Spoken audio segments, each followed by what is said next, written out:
और सबको निकल मीठ मीठ ताली बजा के सहयोग करिए। और कब है कि चेहरा छुपा कर लो नैना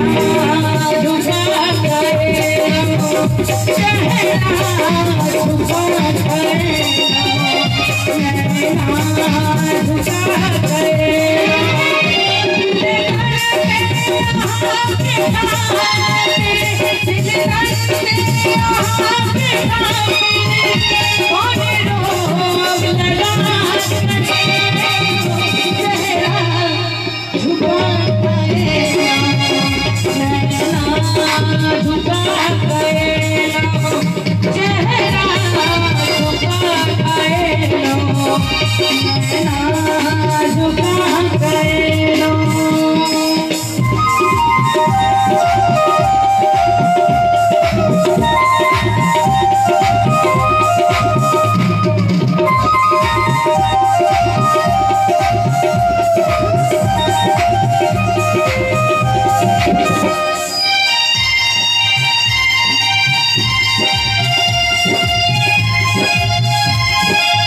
कि फूल तोड़ा से पहले डाली